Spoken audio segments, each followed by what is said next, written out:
Assalamualaikum warahmatullahi wabarakatuh. Selamat malam rekan-rekan sekalian. Jadi kita dari grup 5 akan mempresentasikan tentang laporan praktikum Production and Operation Analysis. Untuk member grupnya yang pertama ada saya David Rahwana, kemudian ada Muhammad Davis, ada Rashana Damanik, ada Ahmad Rifki, dan ada Hotri Marintang. Untuk list of content yang pertama ada rumusan masalah, tujuan praktikum, analisa data, kesimpulan, dan saran. Oke, kita masuk yang pertama rumusan masalah. Untuk rumusan masalah yang pertama metode apa yang optimal untuk menghitung forecasting, kemudian yang kedua prinsip apa saja yang digunakan dalam penyusunan perencanaan agregat. Selanjutnya dari rumusan masalah tadi didapat tujuan praktikum yang pertama menentukan metode forecasting yang paling optimal dalam memprediksi kebutuhan produksi dan permintaan pasar, kemudian memahami prinsip dasar perencanaan agregat dalam manajemen produksi dan operasional. Yang ketiga, menganalisis kelebihan dan kekurangan dari jenis perencanaan agregat. Selanjutnya bisa dilanjutkan oleh saudara Ana. Baik, terima kasih. Selanjutnya adalah analisa data, yaitu aliran metode yang digunakan. Analisa data historis menggunakan teknik forecasting, moving average, dan exponential smoothing. Tujuannya untuk memprediksi permintaan masa depan. Hasilnya adalah menjadi dasar aggregate planning. Yang kedua adalah BOM, tujuannya untuk mengidentifikasi komponen secara jelas. Lalu ada MRS, MRP, dan EOQ. Tujuannya untuk mengatur jadwal produksi, waktu pemesanan material sesuai dengan kebutuhan produksi, juga menentukan ukuran lot paling efisien. Yang terakhir adalah evaluasi, tujuannya untuk mengetahui efektivitas metode yang diterapkan serta memberikan rekomendasi guna meningkatkan efisiensi produksi. Oke, yang pertama adalah forecasting. Jadi overview-nya adalah perusahaan La Familia Bike berupaya mengefisienkan proses perencanaan produksi agar biaya tetap rendah. Selain itu, perusahaan juga mengkaji peluang mendirikan pabrik berkapasitas kecil dan menambah gudang sebagai respons atas pertumbuhan permintaan. Untuk memproyeksikan jumlah permintaan di masa depan, perusahaan menggunakan sejumlah metode peramalan seperti time series decomposition, moving average, hold method, dan winter method. Dan di sini sudah dapat kita lihat di tabel 1, yaitu tabel hasil perhitungan dari 4 metode. Didapatkan hasil dari metode time series decomposition, moving average, holds, dan winter. Hasilnya adalah TSD mempunyai MAPI paling rendah dengan tingkat akurasi paling tinggi, dan moving area 2, MAPI, MAD, dan MSI paling besar dengan tingkat kesalahan yang tinggi. Selanjutnya adalah aggregate planning. Berdasarkan hasil praktikum, penentuan total biaya produksi dilakukan dengan menggunakan 4 pendekatan, yaitu zero inventory planning, constant workforce plan, overtime loss sales, dan overtime subcontract. Di sini juga sudah ada tabel 2, yaitu tabel hasil perhitungan dari 4 metode, juga sudah kita dapatkan minimum cost. Hasilnya adalah overtime plus subkontrak menghasilkan total biaya produksi terendah sebesar 124.400.000.000 rupiah. Dengan menggunakan metode ini menghasilkan total biaya rendah karena lembur dan outsourcing mengurangi kebutuhan karyawan tetap, investasi, serta inventaris, jadi sangat efisien saat permintaan naik. Selanjutnya akan dijelaskan oleh Saudara Ahmad Rifki. Baik, terima kasih Mbak Hana. Jadi saya akan menjelaskan mengenai Bill of Material. Sebelumnya, Bill of Material itu apa sih? Jadi, Bill of Material itu sendiri adalah suatu daftar yang menyeluruh, yang berisikan semua bahan mentah, suku cadang, sumber rakitan, dan komponen lain yang diperlukan untuk membuat suatu produk jadi. Di mana pada kasus kita kali ini itu membuat sebuah sepeda. Di mana di sini ada overview-nya, yaitu dalam proses perakitan produk La Familia, Bill of Material dibuat dengan metode 2, yaitu assembly chart dan juga product structure. Di mana pada assembly chart itu fungsinya itu memudahkan visualisasi yang berkaitan dengan komponen hingga menjadi produk utuh berdasarkan praktikum. Sepeda ini tersusun dari 4 bagian utama, yaitu assembly 1, assembly 2, assembly 3, hingga 4, di mana assembly ini juga berasal dari komponen-komponen dasar yang dirakit dari yaitu berjumlah 12 komponen. Hasilnya yaitu assembly chart membuat perakitan berlangsung lebih sistematis, memudahkan visualisasi urutan pekerjaan, mengurangi kesalahan pemasangan, dan meningkatkan efisiensi, sehingga setiap komponen dipasang tepat sesuai urutan tanpa terlewat. Next. Oke, selanjutnya yaitu pada perakitan La Familia, struktur terdiri dari 6 level yang diatur secara bertingkat atau hierarkis, di mana penomoran dilakukan mulai dari komponen terbawah menuju bagian atas agar jalannya perakitan berjalan lancar, tahapannya jelas, dan juga pengolahan komponen lebih efisien karena lebih mudah dipantau.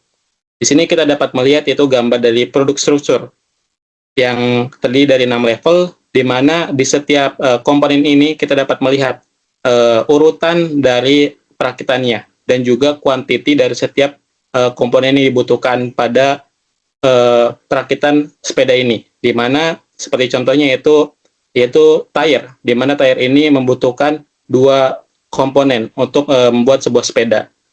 Dengan hasilnya yaitu secara umum tahap perakitan sepeda La Familia baik membutuhkan 2 komponen inti dan menjamin setiap bagian terpasang dengan benar.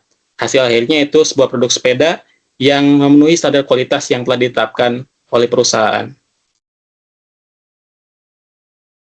Selanjutnya yaitu MPS.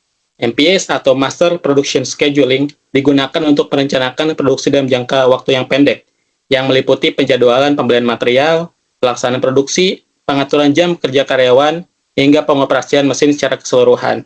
Di sini kita dapat melihat pada tabel ketiga yaitu perhitungan Master Production Schedule, di mana hasilnya itu perhitungan ini menunjukkan bahwa MPS telah mengelola jadwal produksi secara efektif di hampir semua bulan, mulai dari Januari sampai Desember untuk tahun 2022. Namun masih diperlukan penyempurnaan agar tidak terjadi kekurangan stok pada periode tertentu. Oleh karena itu dibutuhkan peningkatan kapasitas produksi, penyesuaian pembelian bahan baku, dan perencanaan distribusi yang lebih optimal demi memenuhi kebutuhan permintaan. Di mana di situ kita dapat melihat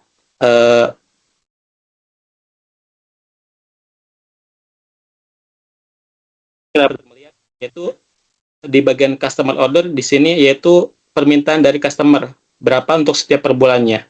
Dan di project available balance di sini adalah berapa yang bisa kita janjikan dari perusahaan untuk memenuhi permintaan customer.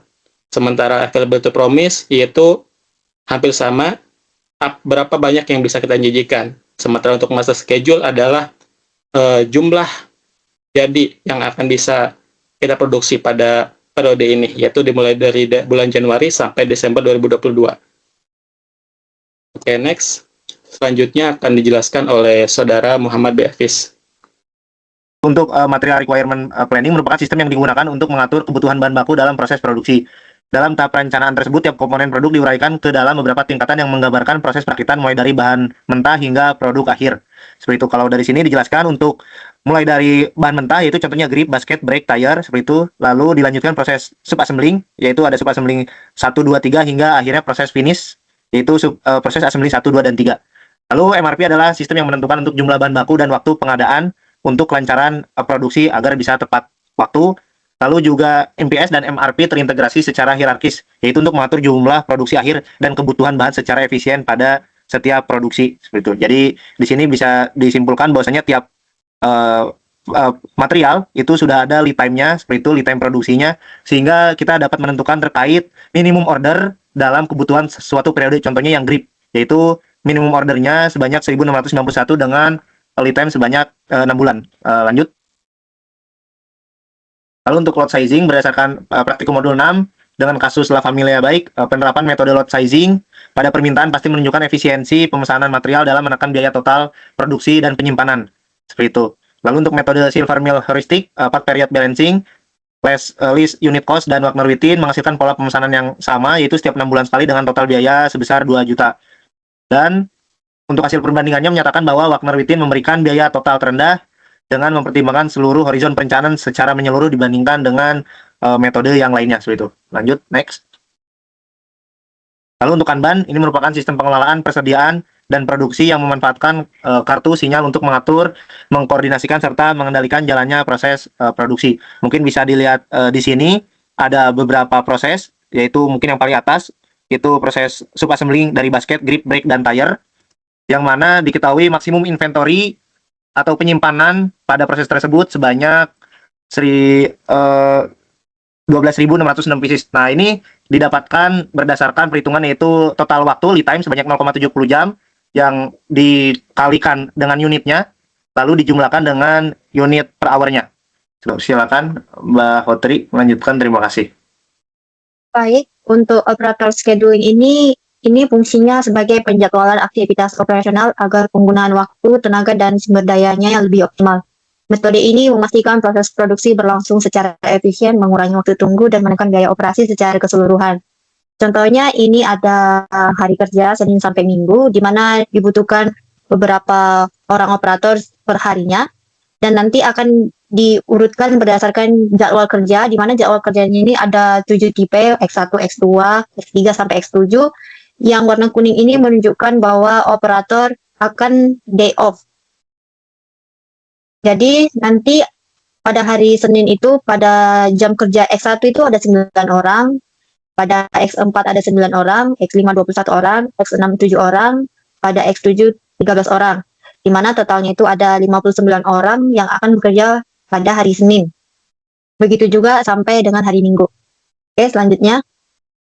Berdasarkan hasil praktikum ini didapatkan satu, diperoleh jumlah pemesanan optimal yang mampu meminimalkan total biaya persediaan melalui keseimbangan antara biaya pemesanan dan biaya penyimpanan.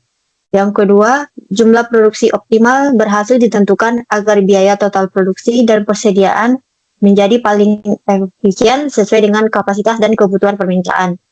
Yang ketiga, berdasarkan penerapan sistem Kanban, jumlah kartu Kanban yang dibutuhkan dalam proses produksi adalah 856 kartu, sehingga aliran material dapat berjalan lancar antara stasiun kerja. Yang keempat, persediaan maksimum yang dihasilkan dari sistem Kanban adalah 327.770 unit, yang menjadi batas tertinggi jumlah barang dalam sistem untuk menjaga efisiensi penyimpanan. Yang kelima, jadwal mesin telah disusun untuk memastikan setiap proses produksi berjalan teratur, efisien, serta meminimalkan waktu pengangguran pada mesin. Yang keenam, jadwal kerja karyawan disusun dengan jumlah tenaga kerja optimal sebanyak 425 orang dan total gajinya itu sekitar 2 miliar. Dengan pembagian tenaga kerja harian sesuai kebutuhan produksi guna menjaga keseimbangan beban kerja.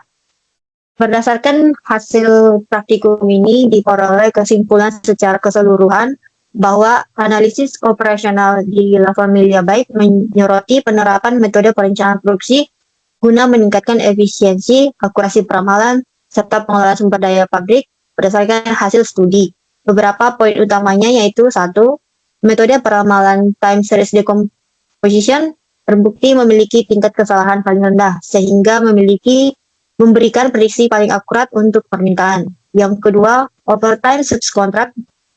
Metode ini menghasilkan total biaya yang rendah karena lembur dan outsourcing mengurangi kebutuhan karyawan tetap, investasi, serta inventaris. Jadi sangat efisien saat permintaan naik. Yang ketiga, pemanfaatan assembly chart dan product structure mempermudah proses penyusunan langkah perakitan dan memastikan kelancaran produksi komponen yang sesuai kebutuhan. Diperlukan juga untuk meningkatkan efisiensi operasional dan mengoptimalkan hasil perencanaan produksi, perlu dilakukan beberapa perbaikan dan pengembangan. Di antaranya, saran yang sangat diperlukan yang pertama, satu, perlu dilakukan peningkatan kapasitas produksi pada bulan-bulan yang stoknya kurang agar permintaan dapat terpenuhi tanpa mengalami keterlambatan. Yang kedua, penyesuaian jadwal bahan baku berdasarkan hasil perhitungan MTS dan MRP agar tidak terjadi keterlambatan produksi akibat keterbatasan material. Namun, meskipun TSD menunjukkan hasil terbaik, evaluasi berkala terhadap metode forecasting tetap diperlukan untuk memastikan keakuratan data dan menyesuaikan dengan perubahan tren pasar. Saya kembalikan kepada Mas David. Jadi sekian presentasi dari grup 5. Terima kasih.